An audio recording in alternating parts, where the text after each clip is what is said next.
Bueno, hermanos, buenas noches a todos, bienvenidos, qué rico poder compartir este espacio juntos. Pueden traer su cafecito, sentarse acá. Si se quieren hacer aquí adelante, mucho mejor, nos sirve más por la bulla, es que allá no van a escuchar muy bien. Entonces háganse acá, como una buena estudiante, muchas gracias, qué bueno. Aldemarcito, sin nada de pena, tranquilos, eso, qué belleza, qué bonito, Pastor Aldemar. Bueno, hermanos, yo quisiera, nos toca tratar de hacer, se escuchan todos, ¿cierto? ¿Escuchan todos? Hemos enviado también el link, eso se está pasando para mucha gente por YouTube. Ustedes son ganchos. No, porque si avisamos, ustedes no vienen, nosotros los conocemos, a ustedes sobre todo. Ustedes no.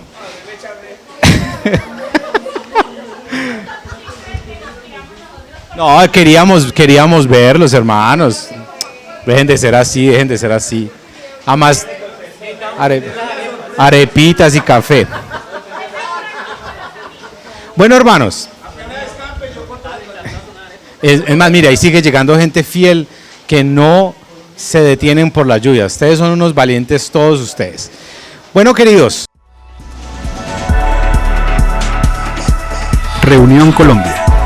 Amigos que se aman a Dios y su misión.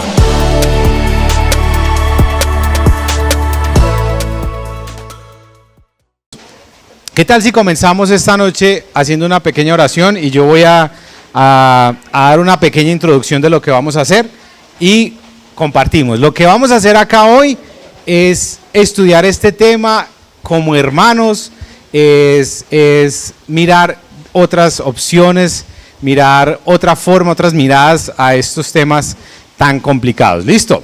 Entonces, ¿qué tal si comenzamos orando? ¿Les parece? Señor, queremos en esta noche poner este tiempo en tus manos, poner todo lo que vayamos a hablar hoy aquí delante de ti, Señor. Pedimos que nos ayudes, que nos permitas abrir nuestra mente para entender lo que tú quieres hablarnos a nosotros a través de tu espíritu, de tu palabra.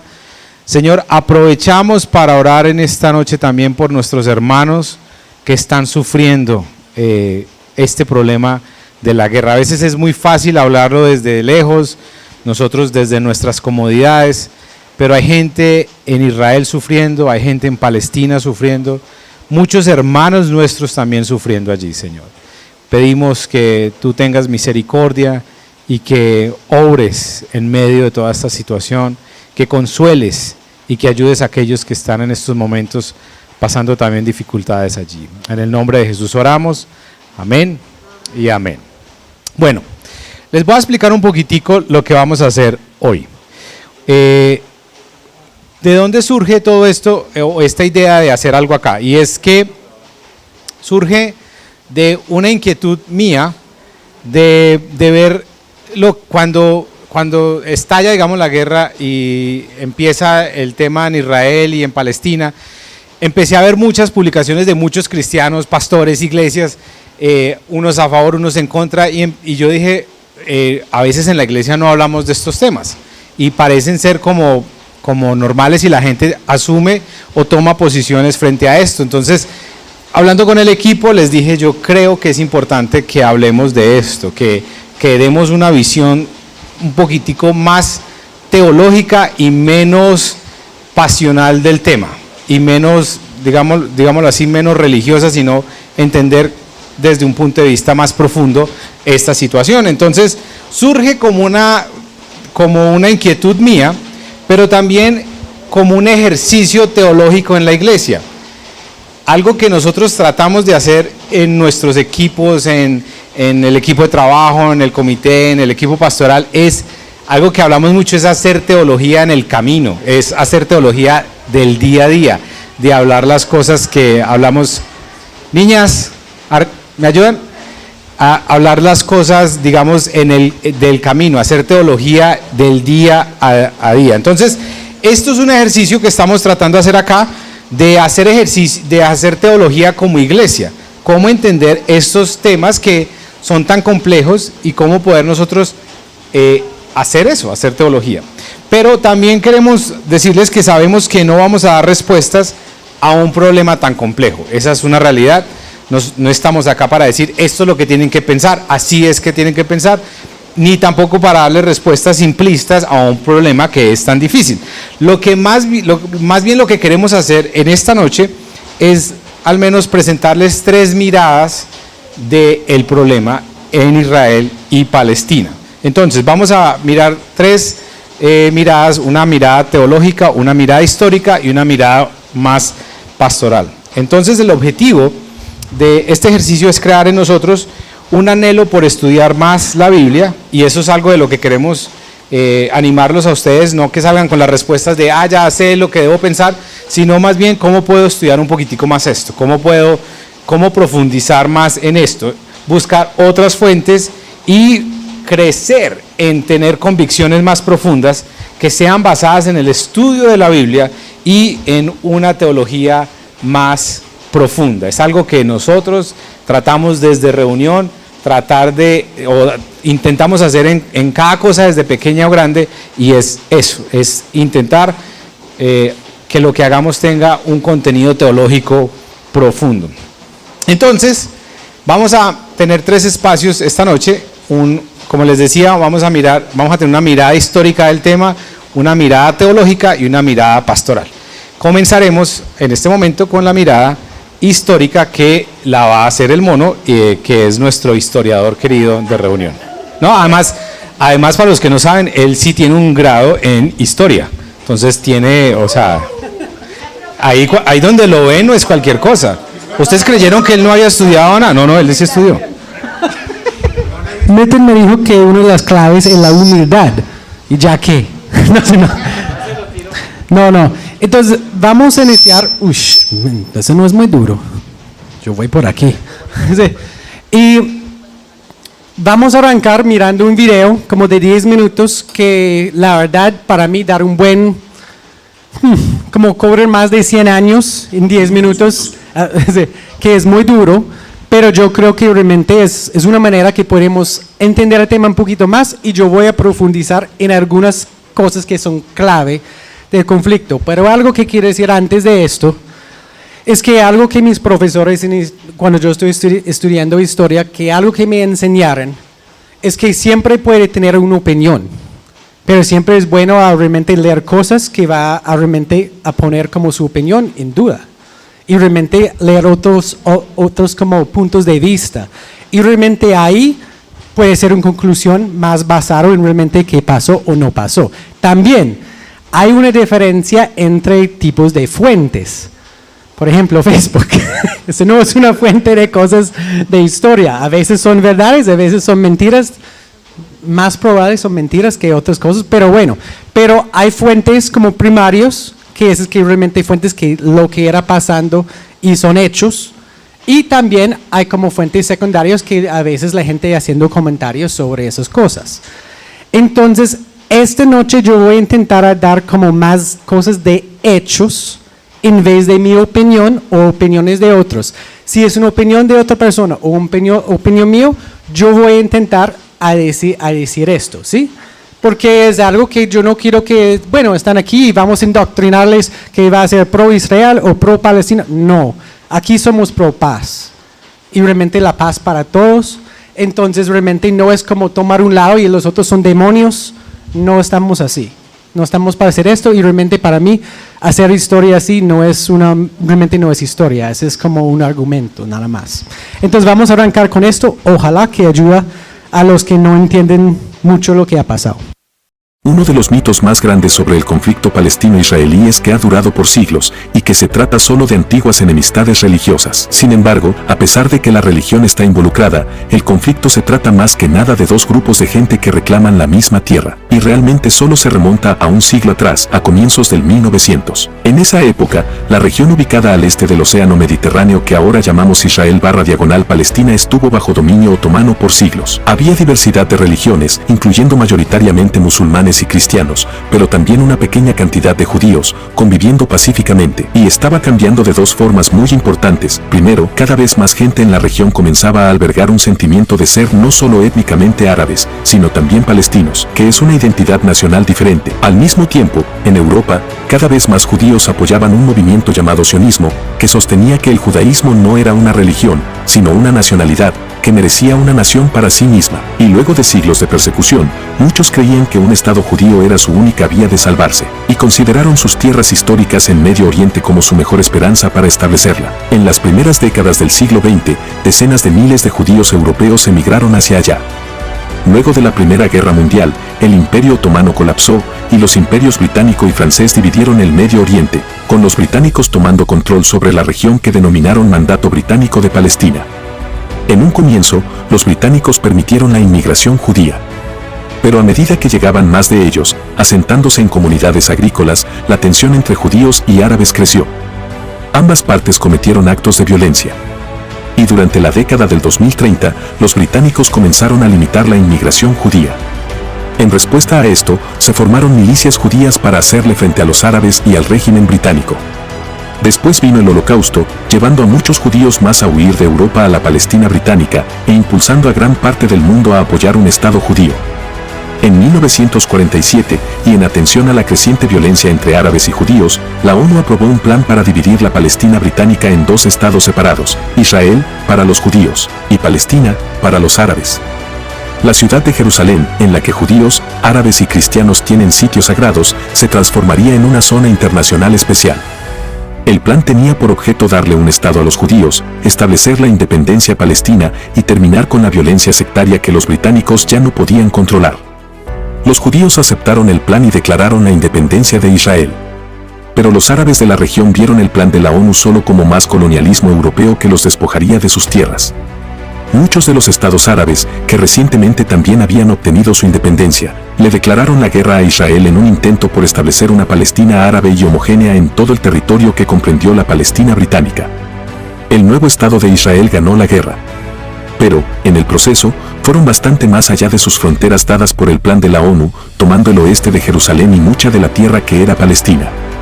También expulsaron a un gran número de palestinos de sus hogares, creando una gigantesca población de refugiados, cuyos descendientes actuales comprenden aproximadamente 7 millones de personas. Al finalizar la guerra, Israel controlaba todo el territorio, excepto Gaza, controlada por Egipto, y Cisjordania, llamada así por estar al oeste del río Jordán, controlada por Jordania. Este fue el comienzo del largo conflicto árabe-israelí. Durante este periodo, muchos judíos en países árabes huyeron o fueron expulsados, llegando a Israel. Entonces sucedió algo que transformó el conflicto. En 1967, Israel y sus vecinos estados árabes pelearon otra guerra. Al terminar, Israel capturó las alturas del Golán de Siria, Cisjordania, Gaza y la península del Sinaí. Ahora Israel controlaba los territorios palestinos, incluyendo todo Jerusalén y sus sitios sagrados. Esto dejó a Israel como el responsable de gobernar a los palestinos, un pueblo que peleó por décadas. En 1978, Israel y Egipto firmaron los acuerdos de Camp David, mediados por los EUU, y poco tiempo después, Israel devolvió el Sinaí a Egipto, como parte del Tratado de Paz. Esto fue tremendamente controversial en el mundo árabe de ese momento. El presidente egipcio Anwar Sadat fue asesinado, en parte por la indignación que produjo. Pero marcó el comienzo del fin del conflicto árabe-israelí, que era más amplio. En las siguientes décadas, los otros estados árabes fueron gradualmente haciendo las paces con Israel, incluso sin firmar tratados de paz. Pero los militares israelíes seguían ocupando los territorios palestinos de Cisjordania y Gaza, y así, el conflicto se convirtió en uno israelí-palestino. La Organización de Liberación de Palestina, OLP, formada en los años 60 y que buscaba la creación de un Estado palestino, luchó contra Israel, incluyendo actos terroristas en esa lucha. Inicialmente, la OLP reclamaba todo el territorio de lo que fue la Palestina británica, lo que significaba que quería destruir completamente al Estado de Israel. El conflicto entre Israel y la OLP continuó por años, incluyendo una invasión israelí del Líbano para erradicar a la OLP de Beirut. La OLP dijo después que aceptaría la división de Israel y Palestina, pero el conflicto continuó. A medida que esto pasaba, hubo un drástico cambio en los territorios palestinos ocupados. Los israelíes comenzaron a radicarse allí. A esta gente se les llama colonos y establecieron sus hogares en Cisjordania y Gaza, sin importarles si los palestinos querían o no. Algunos migraron por motivos religiosos, otros por querer reclamar la tierra como parte de Israel y otros solo porque las viviendas son baratas y frecuentemente subsidiadas por el gobierno israelí. Algunos asentamientos son ciudades con miles de habitantes, otros son pequeñas comunidades en lo profundo de Cisjordania. Los colonos son seguidos por soldados que los protegen y los asentamientos que crecen obligan a los palestinos a salir de sus tierras y dividir sus comunidades. A corto plazo, hacen que la ocupación sea mucho más dolorosa para los palestinos. A largo plazo, el dividir las tierras palestinas hacen que sea mucho más difícil que los palestinos puedan tener su estado independiente. Hoy en día, hay cientos de miles de colonos en territorio ocupado, a pesar de que la comunidad internacional los considera ilegales. A finales de los años 80, la frustración palestina explotó en la Intifada, que es la palabra en árabe para insurrección. Comenzó inicialmente con protestas y boicots, pero pronto se transformó en violencia e Israel respondió con dura fuerza. Cientos de israelíes y más de 1000 palestinos murieron en la primera Intifada. Al mismo tiempo, un grupo de palestinos de Gaza, que consideraban a la OLP muy secular y demasiado conciliadores, crearon Hamas, un grupo extremista violento dedicado a defender Palestina. A comienzos de los 90, estaba claro que israelíes y palestinos debían hacer la paz, y los líderes de ambas partes firmaron los acuerdos de Oslo. Este es considerado como el primer gran paso hacia el eventual retiro de Israel de los territorios palestinos y permitir su independencia. Los acuerdos de Oslo establecen la autoridad palestina, permitiéndoles a los palestinos un pequeño grado de libertad para autogobernarse en ciertas áreas. Los extremistas de ambos lados se oponen a los acuerdos de Oslo, los miembros de Hamas realizan atentados suicidas para sabotear el proceso, y la derecha israelí protesta contra las negociaciones de paz, con los incitadores llamando al primer ministro israelí, Yitzhak Rabin, traidor y nazi. Poco después de que Rabin firmó la segunda ronda de los acuerdos de Oslo, un israelí de ultraderecha lo asesina disparándole en Tel Aviv. Esta violencia mostró cómo los extremistas de ambos bandos pueden usar la violencia para descarrilar la paz y mantener permanentemente un conflicto para lograr la destrucción total del otro bando. Esa dinámica ha existido siempre. Las negociaciones que tenían por objeto afinar los detalles de la paz se alargan por años y una gran cumbre en Camp David en el año 2000 no produjo resultado alguno. Los palestinos se convencen de que la paz no llegará y lanzan la segunda intifada, más violenta que la anterior. Al terminar, pocos años después, cerca de 1.000 israelíes y 3.200 palestinos habían muerto. La segunda intifada realmente cambió el conflicto, los israelíes también se pusieron mucho más escépticos respecto a que a los palestinos aceptarían alguna vez la paz y que ya no valía la pena seguir intentándolo. La política israelí se inclina hacia la derecha y el país construye muros y puntos de control para controlar los movimientos de los palestinos. Ya no están tratando de solucionar el conflicto, solo de controlarlo. Los palestinos sienten que las negociaciones ni la violencia funcionaron y que están estancados bajo una ocupación creciente, sin futuro como pueblo. En 2005, Israel se retira de Gaza. Hamas gana poder, pero se separa de la autoridad palestina en una corta guerra civil, dividiendo Gaza de Cisjordania. Eso pone a Gaza bajo un sofocante bloqueo y el empleo asciende a un 40%. Este es el estado actual del conflicto como lo conocemos. Es relativamente nuevo y es insoportable para los palestinos. En Cisjordania, cada vez más asentamientos sofocan a los palestinos, que frecuentemente responden con protestas y ocasionalmente con violencia, aunque la mayoría de ellos solo quiere vivir tranquilamente. En Gaza, Hamas y otros grupos violentos tienen periódicamente guerras con Israel. El combate genera muchas más víctimas palestinas, incluyendo muchos civiles. En Israel, la mayoría de la gente muestra una actitud apática y la ocupación mantiene el conflicto relativamente alejado de sus vidas, con momentos de breve pero horrible violencia. Hay muy poca voluntad política de buscar la paz. Nadie sabe realmente hacia dónde irá el conflicto. Tal vez haya una tercera intifada. Tal vez la autoridad palestina colapse. Pero todos están de acuerdo que las cosas, así como están, no pueden durar mucho. La ocupación de Israel sobre los palestinos es muy inestable para durar, y a menos que algo cambie drásticamente, lo que sea que venga después será mucho peor.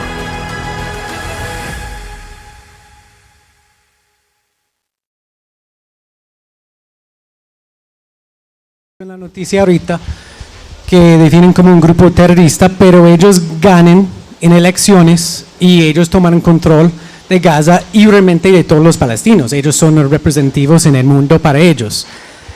Y ellos ganaron porque ellos prometió a resistir, que ya ha llegado un punto que ellos creen que nada va a cambiar y ellos quieren que alguien realmente van a pelear. Eso es lo que la gente votaron. Esto no significa que ellos tienen razón, ¿sí? Solo simplemente refleja como la mentalidad de un pueblo oprimido por muchos años, que realmente no pueden respirar. Entonces, algunos factores que yo tengo 10 minutos para profundizar un poquito, que yo creo que es importante entender. Primero es el sionismo. Escuchaste esta palabra en el video, ¿cierto? Yo voy a hablar de sionismo de la parte judía, no voy a hablar de la parte cristiana, que probablemente va a tocar esto luego. Pero el sionismo es un movimiento político y ideológico que aboga por el establecimiento de una patria judía, principalmente en la Palestina histórica. Y el fundador, que realmente no es lo que hice todo, pero lo que hice realmente es sionismo popular, era el hombre que mencionaron, que Teodoro en español, Herzl. Ese es el nombre de este man. Y él es lo que realmente que inicia a escribir por un Estado judío, inicia a soñar por un Estado judío. Entonces, la primera palabra que vamos a hablar es sionismo. Eso es que vamos a hablar, si va. No sé, en las imágenes, que yo paso. Bueno, si pueden encontrar eso, está bien. Y entonces, que vamos a hablar de sionismo. Entonces, Herzl es muy importante. Es importante atender que Herzl no era lo que hizo todo, porque él murió antes que realmente establecieran el Estado y antes que las cosas van a pasar. Pero es importante al leer algunas de las cosas que él está escribiendo en este momento. Porque realmente, para Herzl, él no se aferró a la idea de hacer un Estado en Palestina. Originalmente era mirando en Argentina. Era pensando en Argentina, era pensando en Uganda, en Madagascar pasó por la idea, pero él realmente, ¿de qué? En Rusia también eran varias opciones, pero realmente los más probables eran Uganda, Argentina y luego Palestina. Cuando él encontraron algunos judíos en Europa, que ellos eran un poquito más religiosos y dijeron que no, si vamos a hacer por allá, podemos usar nuestra conexión a la tierra para mover la gente que tal vez van a probarnos que sí, que podemos tener un Estado ahí. Y es importante a mencionar que realmente que cuando él escribiendo en su diario, él fue en 1898, creo, que fue a visitar Palestina y era allá visitando y él le gusta mucho y él notó que era una ciudad muy avanzada, muy europeo, muy limpio. Es que muy diferente de que lo escuchamos a veces de allá, pero que muy bonito y que era muy, muy importante que todas las personas que están viviendo allá, es que árabes, judíos, cristianos, todos van bien. No era conflicto entre ellos. Ellos eran bien. Entonces, en este momento, eso es como mencioné en el video, este era bajo como una colonia de Gran Bretaña, ¿sí? Entonces todavía esta gente están viviendo un poquito oprimido porque no tienen derecho a la tierra ni era de ellos, pero como los colonistas era de Gran Bretaña, como hacen las cosas. Y yo creo que es algo que es importante mencionar, es que los sionistas originalmente en los documentos, si tú vas a leer cuando están pensando como un Estado de Israel, este era un proyecto de colonización. Desde el principio, esta palabra ya no es popular, entonces ellos no quieren mencionar y ellos realmente negaron que esa era ya. Pero el término, yo voy a decir esto muy como paisa, itashut, no, pero esta palabra era en todos los documentos de ellos que realmente significa como un settlements, ¿cómo se dice eso? Esenciales. Asentamientos o colonizaciones. Este era el proyecto de ellos, que ellos quieren ir y que este va a terminar en un estado puro de judíos, no mezclado. Entonces, ese es el propósito de los sionistas desde el principio. Entonces, vamos a la segunda palabra. Colonización, esta palabra es tan difícil para mí decir en español, colonización, que realmente esto es muy importante porque allá es una historia de esto casi todo por los últimos 100 o algo años. Entonces, la definición de esto, para ustedes saben, es el proceso por el cual un país o grupo de personas establece el control sobre un territorio extranjero, a menudo llevando a la dominación económica, cultural y política en la región. Entonces, realmente es tomar control y ellos son los gobernantes, no importa si la tierra es de ellos o no. Entonces, esta tierra ha sido controlada por los otomanos y luego era una de acuerdo como bajo la mesa de Francia y Británica y quedó en las manos de Gran Bretaña. Vamos siguiendo porque hay mucho de hablar. En este momento, los palestinos eran 98% de la población. Esto no es para decir que era millones de billones de personas allá, no, pero era mucha gente por este tiempo y está viviendo allá. Los otros 2% entre judíos y cristianos que también están viviendo allá. Pero eso es algo muy interesante. Los palestinos en esta época, ellos no necesariamente identificaron como árabes y judíos y cristianos. Ellos sí tienen como identidad como palestinos, como gente que vive en esta tierra. Y cuando están emigrando algunos judíos, sí, ellos eran un poquito aparte, pero ellos nunca identificaron que los que están ahí realmente que somos tan diferentes. Pero lo que pasó es que Gran Bretaña iniciara a seccionarlos, usted es judío, usted es árabe. Y ellos decidieron esto y hicieron este marcador a ellos. Tú tienes raíces judías, tú tienes marcadores judíos. Y era una manera que iniciara a generar un poquito de tensión entre ellos para que ellos puedan gobernar a ellos, porque cuando las dos poblaciones que están allá están peleando, es mucho más fácil para controlar una tierra, ¿cierto? Porque ellos pueden decir, bueno, por lo menos no están en contra nosotros. Entonces, después de la Primera Guerra Mundial, es una historia larga, pero muchos sionistas han ayudado con plata a la guerra. Entonces, era como en Estados Unidos, ellos realmente tienen una deuda con los sionistas y también iniciaron a empujar. Y era una declaración de Balfour que dijeron que vamos a hacer un estado en Palestina. Este era en 1917. Este era cuando arrancaron como la primera declaración que este sí va a pasar. Y las tensiones entre los árabes y los judíos iniciaron como crecer más. Hasta que los árabes iniciaron como atacar algunas comunidades judías porque iniciaron a entrar más porque están haciendo inmigración más fácil por los judíos. Entonces están como, no, ya, ¿qué está pasando? Esta gente está llegando y están tomando nuestra tierra. Hay algo ahí que yo voy a decir que esto es algo de opinión, aquí, hablando de esta parte, porque hay mucho debate de si realmente compraron las tierras o robaron las tierras. La verdad es, esa es una opinión de Jacob, yo creo que era ambos, porque hay algunos documentos que mostraron que sí, ellos compraron de algunas personas árabes, pero llega un momento en 1922 que los árabes pararon a vender.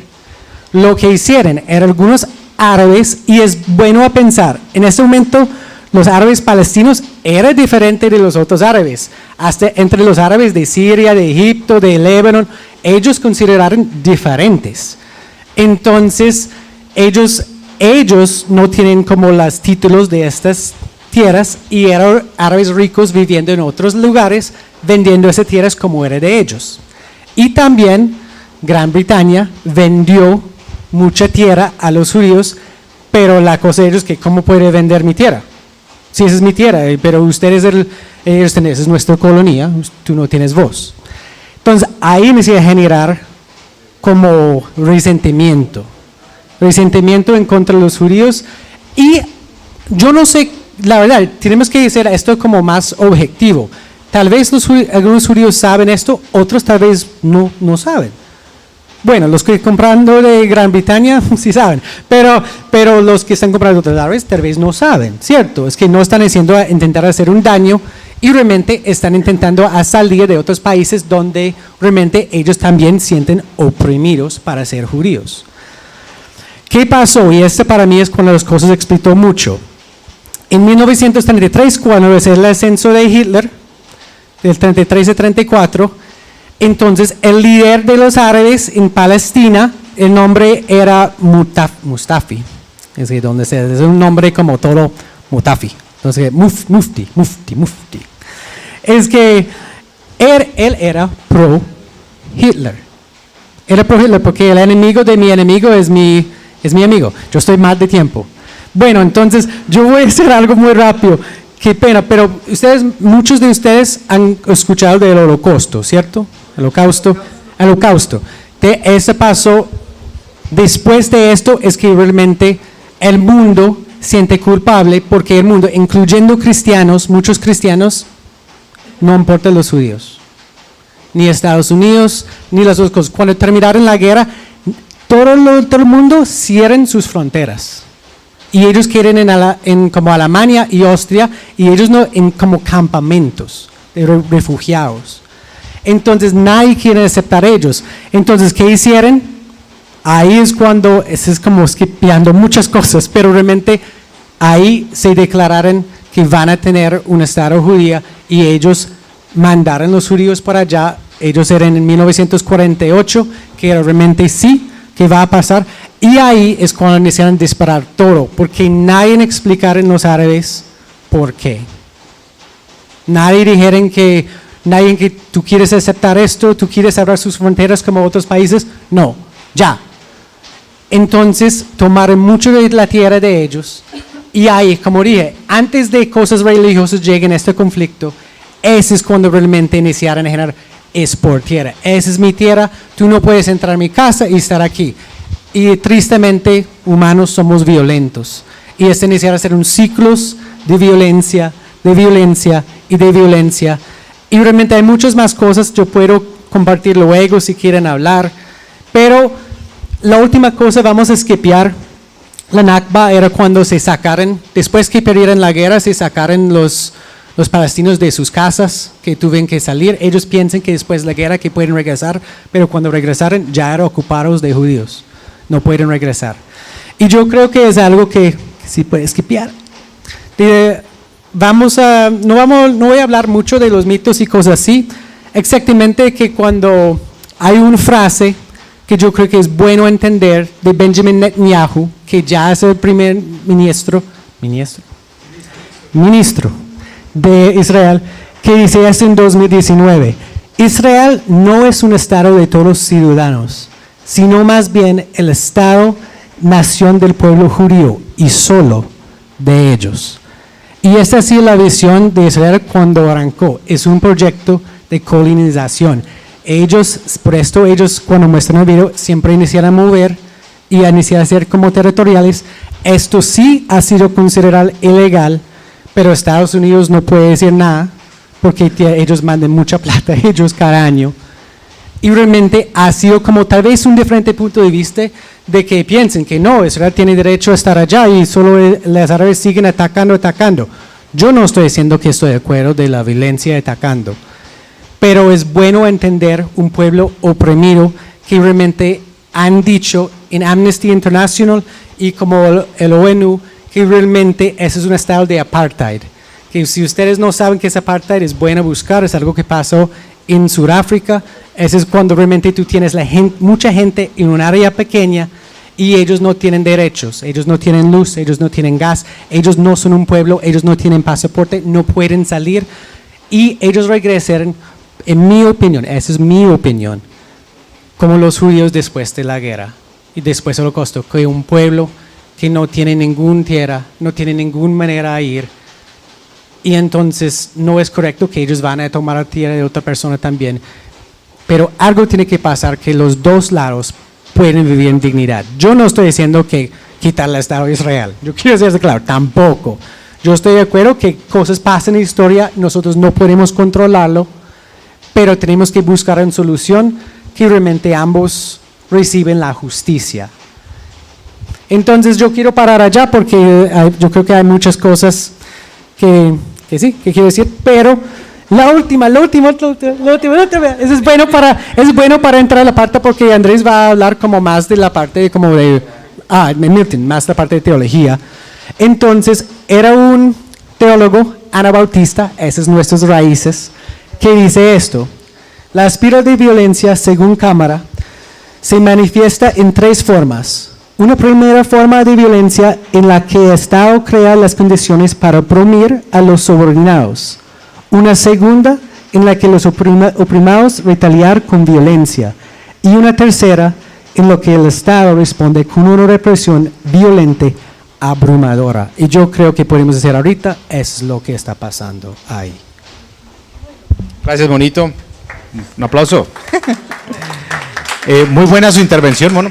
No, es muy interesante porque, o sea, aquí hay víctimas en todo lado. Y como decía el Mono, si hay un culpable en esto, fue el Imperio Británico que le prometió a los palestinos un estado y a los judíos, a Israel, un estado en el mismo lugar. Y luego salieron y se fueron y dijeron, mátense ustedes como quieran y divídanse ustedes como quieran. Ese es parte del problema de lo que está pasando, ¿cierto? Bueno, esta era una mirada un poquito histórica. Esto es muy largo. Esto que acaba de hacer el Mono en 10, 20 minutos es para hacerlo en horas. Pero lo hizo, bueno, no lo hizo en 10 minutos, lo hizo en 30. Pero digamos que esto es para hacerlo en 6 horas o más. Tratar de explicar esto. Pero básicamente lo que el Mono intentó decir acá es, hasta hace 100 años era un pueblo que vivía bien. Ellos siempre han vivido tranquilos ahí. El problema fue después cuando les metieron a los dos y les dijeron, a los dos les prometieron lo mismo y ya luego se salieron y los dejaron ahí. Listo, ahora queremos hacer algo que es más un tema teológico. Listo, la historia la pueden, yo sé que de pronto ustedes no conocían mucho esta historia, ¿cierto? Entonces es bueno conocer la historia porque una vez opina sin saber lo que está pasando. Ahora vamos a ver un concepto más teológico de este tema, ¿listo? Bueno, ya cerraron la puerta, así que si no les gusta, no se pueden ir. Bueno, vamos aquí a la tecnología más primitiva.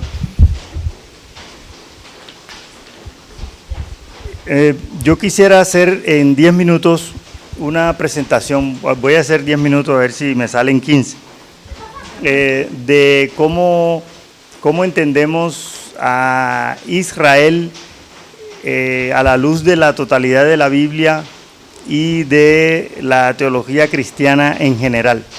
Entonces, yo siempre que hablo de este tema, empiezo por el principio de la Biblia, que es Génesis 1 y 2.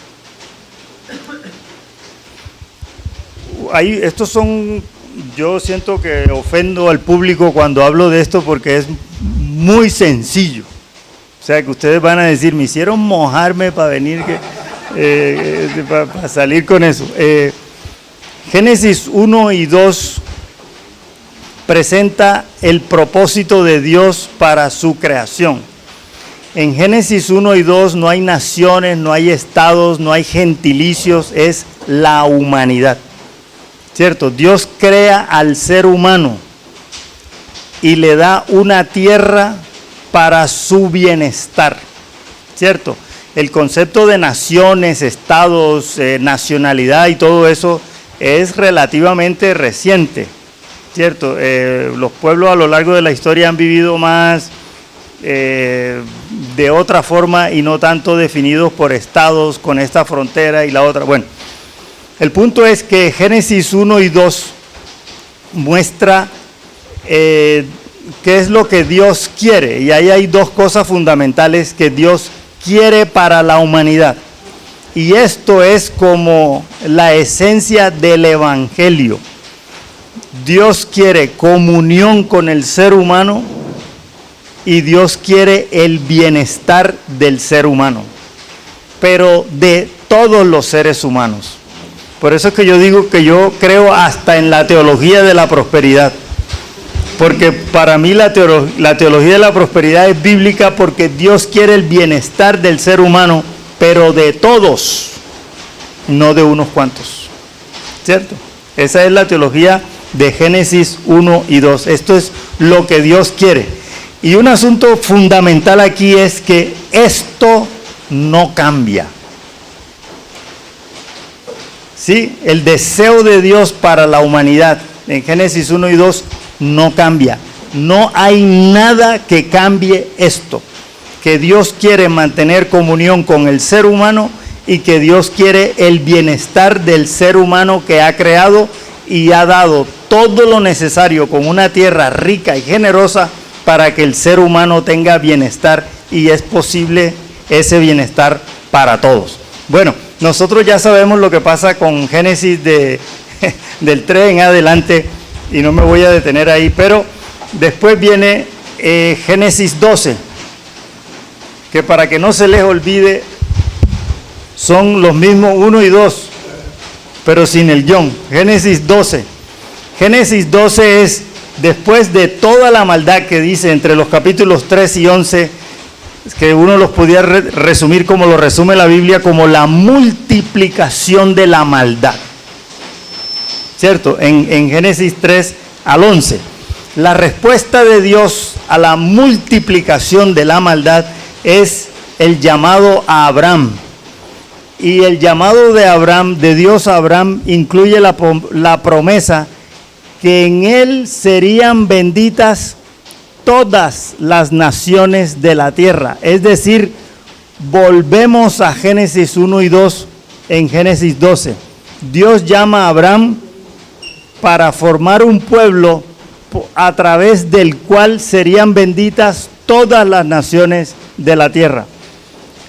Después viene todo lo que viene, ¿cierto? De la historia de la formación, Israel va, las 12 tribus van a Egipto por medio de José, se multiplican, el éxodo, y solamente después en Josué es que entran a la tierra prometida, y luego solo hasta David se forma la nación de Israel en una tierra. Pero estas dos cosas no cambian. ¿Me entienden? Esto es permanente. El llamado de Dios a Israel es para que ocurra esto, no para una nación que es superior a las demás y que es mejor que las demás, que es lo que Israel llega a creer.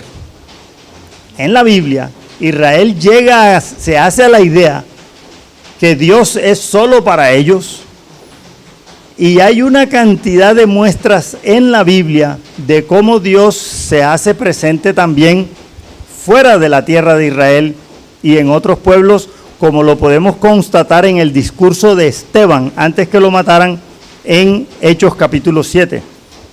Bueno, se forma la nación, el Estado de Israel, y todo vienen toda la cantidad de cosas que pasan, la historia y todo lo demás. Pero vuelvo, yo quiero insistir en esto no cambia, que Dios es el dueño de la tierra y que la da a la humanidad para su bienestar, y que Dios quiere mantener la comunión con el ser humano. Llama a Abraham para mantener ese mismo propósito y que se siga desarrollando eso.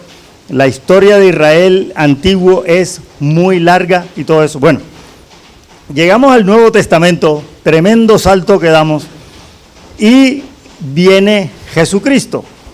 Jesucristo es otra vez la respuesta final, la cúspide, el clímax de la revelación divina para que se cumpla esto mismo, que Dios quiere la comunión con el ser humano y que Dios quiere el bienestar con el ser humano. Una de las cosas que se desarrollan en Israel como nación en el Antiguo Testamento es la posesión de la tierra, el profetismo, la monarquía, el sistema sacerdotal, principalmente, ¿cierto? Esas 4 cosas: tierra, la predicación de la palabra, bueno, y sin pasar por alto la ley de Moisés, que es donde está regulado todo eso, ¿cierto? Entonces, esos son como los pilares de la nación de Israel en el Antiguo Testamento y de la identidad del pueblo de Dios. Cuando llega Jesucristo, Jesucristo es la cúspide de la revelación de Dios, porque en Cristo se reúnen todas las instituciones de lo que es Israel. Y se nos presenta, según la teología reformada de Calvino, a Jesús como profeta, rey y sacerdote. Toda la descripción que se hace en el Nuevo Testamento de Jesús, sobre todo, por ejemplo, en la carta a los Hebreos, es de Jesús como el que pone fin a esas instituciones, ¿cierto? Jesús como profeta, rey y sacerdote. Cualquier ministerio profético o de sacerdocio que exista posterior a Cristo jamás será igual en significado como lo fue en el Antiguo Testamento, ¿cierto? Porque ya Cristo reúne todo. Un ejemplo, cuando los apóstoles le dicen a Jesús, es como una conversación rara, le dicen, mira qué edificios, ¿no? Están caminando por Jerusalén, la caminata vespertina, y le dicen a Jesús, mira qué edificios. ¿Qué responde Jesús? No quedará piedra sobre piedra. Y hay otra referencia a Jesús cuando lo acusan, cuando él habla de que el templo, él dice, derriben este templo y en 3 días yo lo reedificaré. Quiere decir que Jesús asume la identidad, la función del templo, el ministerio sacerdotal y todo eso. Por eso es que, y me van a perdonar, pero yo considero un error esperar la construcción de un tercer templo. Teológicamente es echar reversa en el Evangelio. Es hablar como si Cristo no hubiera venido. En el cristianismo del Nuevo Testamento y de los padres apostólicos, los primeros siglos del cristianismo, no aparece esa idea. Es una idea de los judíos, probablemente del judaísmo rabínico posterior al Nuevo Testamento, y recogido por algunos judíos en la actualidad, no todos, que hablan de una construcción de un tercer templo, cosa que es echar para atrás. O sea, ¿qué templo esperamos nosotros si ya Cristo dijo que Él era el templo y que la iglesia es el templo? No esperamos ningún templo más diferente a lo que la Escritura dice que es Jesucristo. Entonces, reunidos todos estos ministerios, profeta, rey, sacerdote, en Jesús, no esperamos echar para atrás con respecto a ninguna de estas cosas. ¿Qué significa esto? En el Nuevo Testamento nosotros encontramos que todo este vocabulario que hay en el Antiguo Testamento, que en hebreo se dice najalá, que es la herencia, la heredad, es decir, la fe de los judíos y la fe del Israel antiguo está ligada a la tierra. En el Nuevo Testamento, todos estos conceptos de tierra, de heredad, de herencia, de profeta, de rey, sacerdote, están ligados a Cristo. Cristo reúne todo eso. Y es teológicamente grave pensar que todas estas cosas pueden existir fuera de Cristo, o que la salvación es posible fuera de Cristo, porque dice Pablo, si es posible salvarse aparte de Cristo, entonces la venida de Cristo es redundante. ¿Para qué vino? Si es posible salvarse fuera de Cristo. ¿Sí? Bueno, aquí hay que pasar la página a lo siguiente. Cuando, o sea, como una demostración de esto que estoy diciendo, los judíos fueron atacados por los romanos en varias ocasiones, ¿cierto? A partir del año 37 después de Cristo, más o menos, hasta el 60 y pico, después siglo segundo, 115 en adelante, y después otra vez 166 en adelante, y ocurrió un fenómeno. Los cristianos no se unieron a los judíos para defender la tierra. No se unieron a los judíos para defender a Jerusalén. Y eso hizo que la separación entre judíos y cristianos desde esa época se ahondara más todavía de lo que ya estaba. Pero eso es muy significativo. ¿Por qué? Porque con eso los cristianos estaban declarando: la fe cristiana no está ligada a una tierra específica. Nosotros no defendemos un país a nombre de la fe. Y eso era para los cristianos. De pronto uno seguramente va a encontrar estudios que muestran que había razones políticas, sociales, no sé qué, seguramente. Pero no podemos negar que hay una razón teológica. La fe cristiana no está ligada a una tierra. Y ahora yo los dejo ya con esto, con una, no digo yo que es una bomba, porque de pronto porque estamos hablando de una guerra, pero de pronto un petardito ahí. Y es esto: el estado actual de Israel no es el mismo Israel bíblico.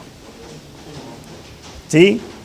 Por eso, al estado actual de Israel, el gentilicio es israelí. Y el gentilicio del Israel bíblico es israelita. Decir israelita hoy puede contribuir al sionismo, pero no es histórica ni teológicamente correcto desde mi perspectiva. No es lo mismo. Ahora, si los judíos se quieren llamar así, ellos, bueno, pero desde la perspectiva nuestra no, porque tiene implicaciones teológicas serias y graves. Eso es lo que hace. ¿Cuál es el sionismo? ¿En qué se manifiesta el sionismo en la actualidad? Ustedes han visto que este tema tiene asuntos históricos, teológicos, tiene asuntos políticos y geopolíticos, y tiene asuntos de la piedad. Por ejemplo, matan un policía israelí, y un terrorista de estos mata a un policía israelí. ¿Cierto? Entonces enseguida uno ve cadenas de oración por Israel, por la paz de Israel, porque hay que orar por la paz de Israel. Aquí matan 100, 200, 1000, 50,000 colombianos y nadie hace cadena de oración. ¿Por qué? Dios creó al ser humano. Todos los seres humanos valemos igual delante de Dios. Y Dios quiere el bienestar de todos los seres humanos. Y Dios está en contra de toda la violencia, sobre todo contra personas inocentes, seres humanos de lo que sea. Termino con un cuento aquí. Ya se me pasó el tiempo. No escuché el coso este. No, pero sí. Yo confiado que me... Sí lo puse, 10 minutos. Yo lo puse en stop. No, un cuentico breve. Yo tengo amigos palestinos, libaneses, tuve compañeros de estudio judíos, cristianos. Bueno, pero les cuento una historia que me contó un amigo. Este amigo se llama Riyad Cassis, él es libanés. Y dice que una vez estaba en Estados Unidos hablando con una familia. Y entonces en una casa le preguntaron, y cuéntenos de su vida cristiana, ¿usted cuándo se convirtió?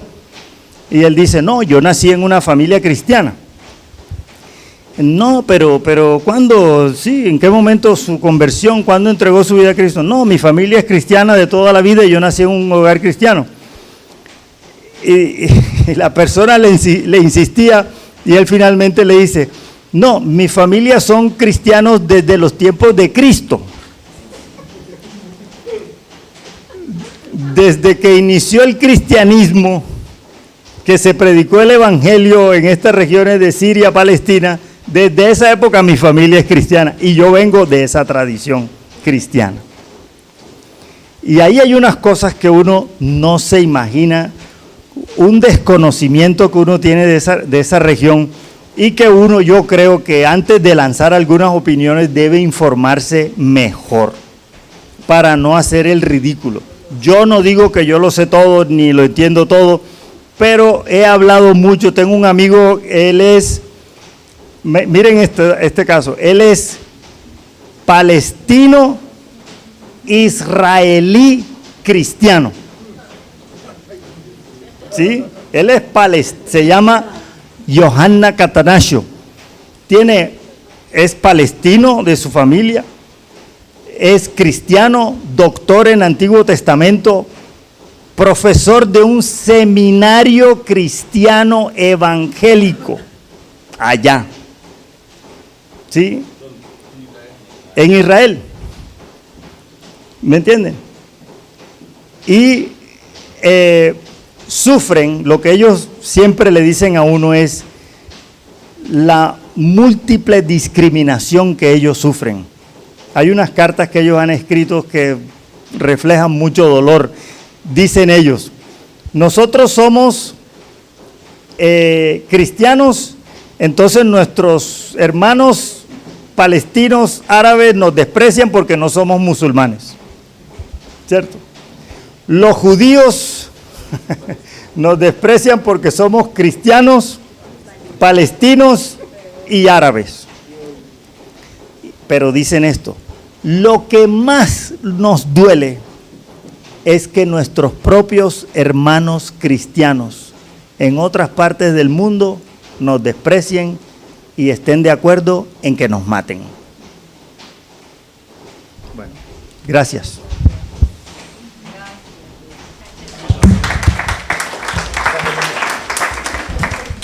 Bueno, hermanos, y terminamos con esto. No nos habíamos puesto de acuerdo Milton y yo, pero yo creo, una de las cosas que a mí me preocuparon mucho, sobre todo al ver, siempre me ha parecido muy chistoso en la iglesia, en algunas iglesias cristianas, que veo la bandera de Israel, y yo digo, ¿qué significa eso? ¿Por qué, siendo colombianos, ponen la bandera de Israel? Y ahora con todo esto, ver cristianos poniendo la bandera de Israel, porque hay esa concepción que vamos a hablar ahora un poquito más de eso, de hay que apoyar a Israel porque es el pueblo de Dios. Y ahí es donde Milton, quiero clarificar algunas cosas, no que dijo Milton, sino quiero clarificar el tema de Israel, que no nos habíamos puesto de acuerdo, pero yo quiero hablar de esto desde un punto de vista bíblico, y es lo siguiente: Israel tiene 4 significados, la palabra Israel tiene 4 significados, y ahí es donde creo que hay parte de la confusión de nosotros como cristianos. El primer significado que encontramos de la palabra Israel es un nombre, que es el segundo hijo de Isaac, que fue Jacob. A él se le llama Israel. El nombre de él era Jacob, como el mono, que significa, ¿ustedes saben qué significa Jacob? El que engañó o el que luchó. Y el Señor, pero es redimido.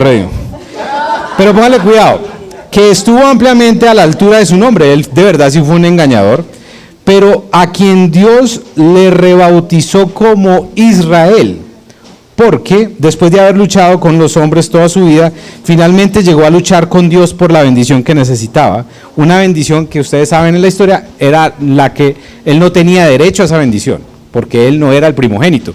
Pero Dios lo bautiza Israel. Ese es el primer significado de la palabra Israel, es el nombre de una persona. El nombre de Jacob, Dios lo rebautiza como Israel. Luego, el segundo significado de Israel es el pueblo elegido de los días o en el tiempo del Antiguo Testamento, donde están las 12 tribus descendientes de los hijos de Jacob, y que se llamaban los hijos de Israel, porque Israel o Jacob era su ancestro común. Entonces, el segundo significado de la palabra Israel es los judíos del Antiguo Testamento, o el pueblo escogido por Dios del Antiguo Testamento. La tercera definición de la palabra Israel es Israel como comunidad mesiánica. el pueblo de Jesús, los verdaderos descendientes de Abraham, que comparten la fe de Abraham. Y esto es muy interesante porque Pablo lo menciona en muchas partes del Nuevo Testamento, en Hebreos, en muchos lugares, porque él dice, miren, por ejemplo, los cristianos, los judíos, los israelitas, dicen nosotros somos descendientes de Isaac, la promesa viene por Isaac, ¿cierto? Pero los árabes dicen la promesa viene por Ismael, y esa es la disputa de ellos dos, porque y los dos creen, el Corán creen los dos, el Corán y la Biblia está Abraham, ¿cierto? Y Abraham es el común entre los dos, pero el Corán dice la descendencia, el escogida por Dios viene de Ismael, y el cristianismo o los israelitas, los escogidos vienen por Isaac. Ahí está la disputa entre los dos. Pero Pablo muchas veces menciona y dice, es que la promesa no fue a Isaac o a Ismael, sino que fue a ¿quién? A Abraham. Y ahí es la promesa, y no fue a un pueblo, fue a todas las naciones, a todas las familias de la tierra. Entonces, el tercer significado es es la comunidad mesiánica, el pueblo de Jesús, que son los verdaderos descendientes de Abraham. Y ustedes se acuerdan, un solo ejemplo. ¿Qué dice Juan, el Bautista, cuando vienen los judíos a bautizarse y empiezan a cuestionar y a decir que por qué? ¿Y él qué les dice a ellos? Que el Señor puede levantar ¿qué? ¿Hijos de quién? De Abraham, de esas piedras. O sea, ¿qué está diciendo Juan ahí? Que no eran los descendientes de Abraham por ser judíos, sino porque iban a nacer hijos de Abraham de diferentes lugares. Y ahí estamos incluidos nosotros los gentiles. Yo no sé esto porque se me está pagando cada minuto. Pero entonces este tercer grupo o esta tercera definición de Israel incluye a los gentiles, como la mayoría de nosotros sí creemos en Jesús, pero excluye aún a los judíos que no creen. Cuando Pablo terminó, por ejemplo, cuando Pablo terminó su carta a los Gálatas, por ejemplo, Pablo menciona esto, dice, Gálatas, que no era una comunidad judía, era una comunidad gentil, Pablo les escribe al final y les dice, paz y misericordia sobre el Israel de Dios. O sea, hay una nueva formación de un Israel, se entiende el Israel, digamos, espiritual de Dios en el Nuevo Testamento. Y Pablo aquí se refería a los creyentes en Jesús, cualquiera fuera su origen étnico. Entonces, Israel se convierte, o la tercera definición de la palabra Israel, es una comunidad mesiánica que creen en Jesús, el Israel de Dios. Y la cuarta definición de Israel es lo que, y creo que esa es la confusión de muchos, y es lo que nosotros conocemos hoy como la nación israelí, a la que se le prometió un hogar nacional en la declaración de Balfour en 1917 y se le concedió en 1948. En 1917 los británicos le dicen, nosotros les vamos a dar una tierra, un estado israelí, y en 1948, ya cuando la ONU ya los manda y les dice, listo, ahí está su estado, y a los palestinos, ahí también está su estado, porque los palestinos también le ayudaron para poder tumbar al Imperio Otomano, los palestinos también hacen revuelta. Bueno, eso es un tema histórico muy complejo. Entonces, ahí están las cuatro definiciones de la palabra Israel. Entonces, Israel tiene cuatro significados. Significa Jacob, significa judíos del Antiguo Testamento, significa cristianos, el Israel de Dios al que Pablo menciona, y significa israelíes.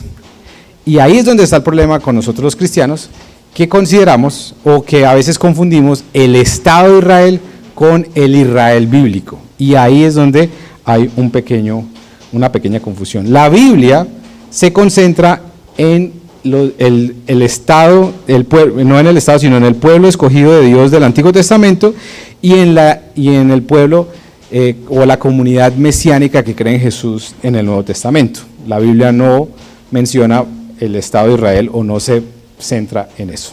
Listo. Entonces, quisiera terminar, si ustedes tienen sus Biblias ahí, un texto que me parece muy bonito, que está en Efesios capítulo 2, donde podemos entender un poquitico más lo que les acabo de explicar del Israel espiritual, que ya no está determinado por una nación que es la nación escogida. El pueblo escogido digamos, fue escogido para la salvación, pero se da en Cristo. Y cuando Jesús nace, muere y resucita, ahí termina ese, digamos, ese lugar de Israel como pueblo escogido, porque en Jesús ya se abre a toda la humanidad. Ya no hay un pueblo escogido. Como mencionaba Milton, ya no hay, la salvación no es por ser escogidos de un pueblo, sino por Cristo. Si no, entonces Cristo no tiene sentido. O sea, ¿para qué? Entonces, mire lo que dice Pablo.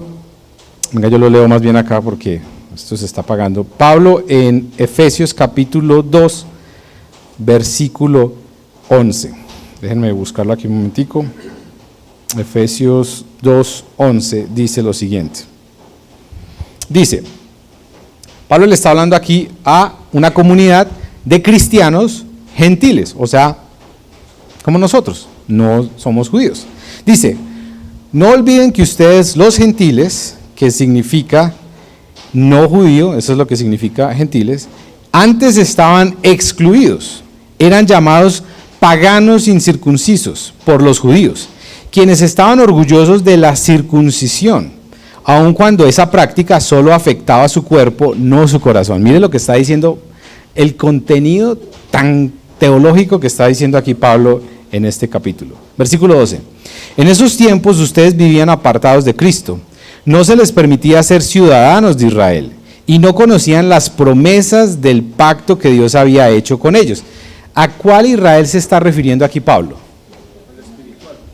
Al Estado de Israel, al Israel espiritual, ¿cierto? Él está hablando acá, ustedes no se les permitía ser ciudadanos de este Israel. Versículo 13, dice, pero antecitos en el versículo 12 dice, no se les permitía ser ciudadanos de Israel y no conocían las promesas del pacto que Dios había hecho con ellos. Ustedes vivían en este mundo sin Dios y sin esperanza, pero ahora han sido unidos a Cristo Jesús. Antes estaban lejos de Dios, pero ahora fueron acercados por medio de la sangre de Cristo. Pues Cristo mismo nos ha traído la paz. Mire lo que dice acá, Él unió a judíos y a gentiles, ¿en qué?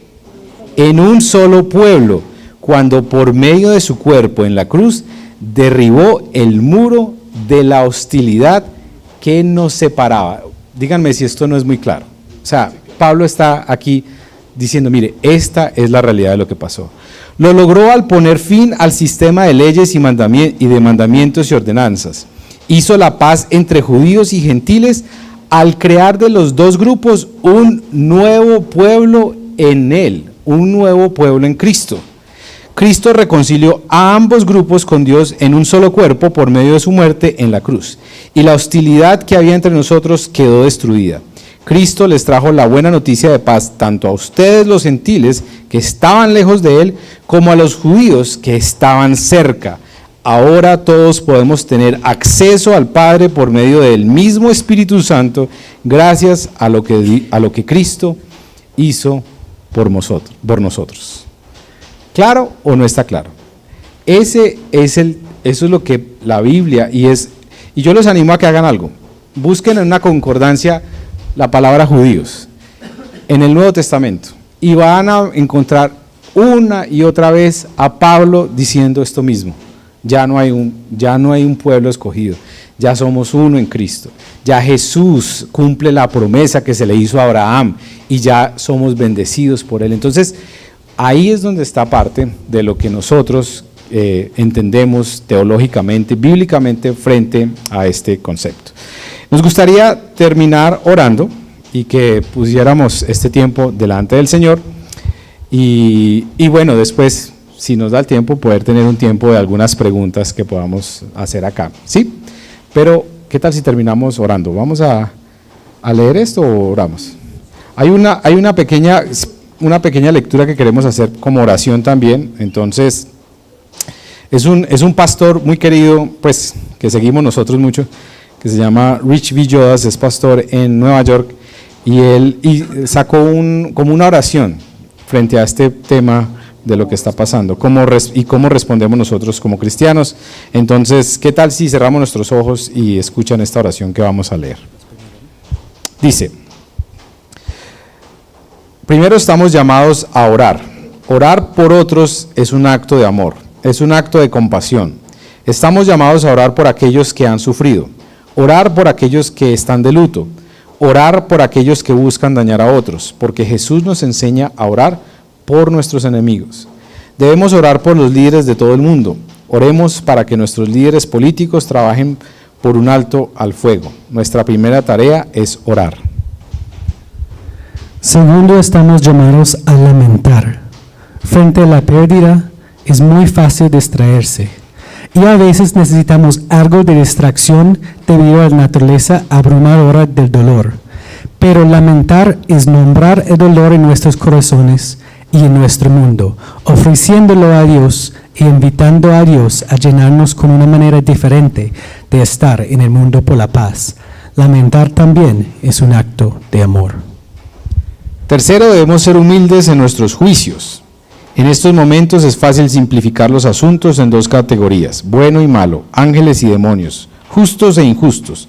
Estos juicios conducen a todo tipo de divisiones en nuestras relaciones. Cuarto, estamos llamados a discernir. La guerra siempre crea condiciones para la decepción. La verdad se retuerce. Abundan las mentiras. Las narrativas se vuelven egoístas. En estos momentos, por desafiantes que sean, debemos estar en guardia contra la rápida propagación de la desinformación a través de los medios de comunicación. Debemos ser orantes, curiosos y conscientes de que poderes y principados están trabajando a través de muchas instituciones buscando engañar y dividir. Y como cristianos debemos recordar que nuestra lealtad es a Jesús. No apoyamos ciegamente a ninguna nación, ya sea Colombia, Israel o cualquier otra. Oramos por nuestros países y por todos los demás, pero nuestra ciudadanía y lealtad son para Jesús y el camino de su reino. Jesús es el cumplimiento de las promesas de Israel. En Él se establece una nueva humanidad y todo el mundo se convierte en tierra santa. Eso significa que cada ser humano y cada parte de nuestro mundo es sagrado en Cristo. Finalmente, estamos llamados en nuestras propias vidas a trabajar por la paz. En las semanas pasadas han habido informes de crímenes de odio dirigidos contra aquellos percibidos como árabes o musulmanes. Y también existe la realidad continua del antisemitismo. Como seguidores de Jesús, estamos llamados a unir nuestras vidas a todos los que sufren, sin importar su religión. Como Dietrich Bonhoeffer han dicho, la Iglesia tiene una obligación incondicional con las víctimas de cualquier ordenación de la sociedad, incluso si no pertenecen a la comunidad cristiana. Que seamos personas que ordenen nuestras vidas después de Jesús mientras oramos y trabajamos por la paz. Amén y amén. Amén, hermanos. Bueno, tenemos algún tiempo, no queremos abrirlo mucho porque ya podemos terminar la transmisión, Juli, pero si hay alguna pregunta que ustedes surjan o que tengan ahí, podemos compartir algún espacio antes de terminar de preguntas, si ustedes quieren hacer, o si quieren simplemente terminamos acá. ¿Qué piensan? Yo quería decir algo. Sí, Luzmita. Y de hecho hay muchas comunidades cristianas en Palestina, muchos cristianos en Palestina, que están también sufriendo por todo esto. Entonces, es complejo. Sí. ¿Alguien más tiene alguna pregunta, algún aporte para que terminemos o está claro? ¿Está claro todo? Yo vi porque como que la cosa quedó clara, ¿no?